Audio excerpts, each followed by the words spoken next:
Greetings, fellow humans, and welcome back to Ken's Geek Side. And today I'm gonna go over 3 overpowered superheroes that are severely underutilized. So let's talk about it.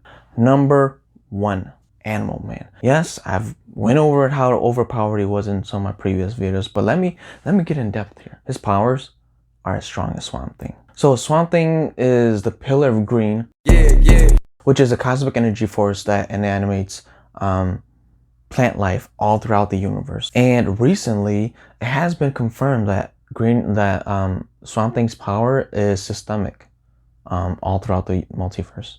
Now, Animal Man is the Pillar of Red, which is an energy force that pervades and connects all animals and microorganisms throughout the whole multiverse. So in short, he can control and get the powers of any living thing throughout the multiverse. Multiverse or universe, I forgot. And that means even Kryptonians, and that is how he beats Superman, theoretically speaking. DC, if you see this video, please get this man a series.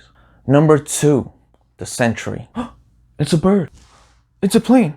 It's an explosion.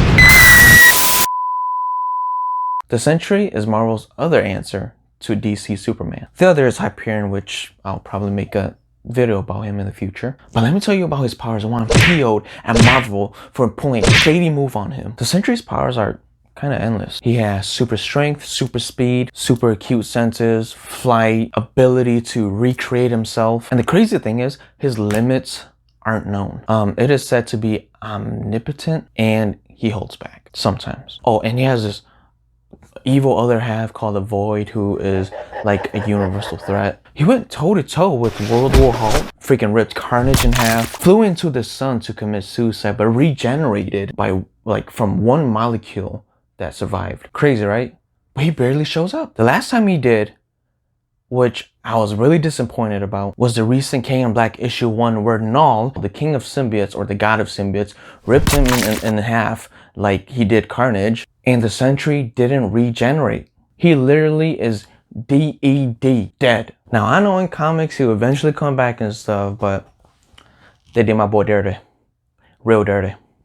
And number 3, Captain Atom. Probably one of the most overpowered heroes in the DC universe. The shiny man with the Atom logo on his chest. This guy's skin is tied to the quantum field, and it allows him to absorb and manipulate theoretically infinite amount of energy. His flight speed is the speed of sound on Earth, but in space, it's the speed of light. And get this, he can manipulate magic. Also, he can convert energy into matter. He can let out energy 10 times stronger than a nuclear bomb.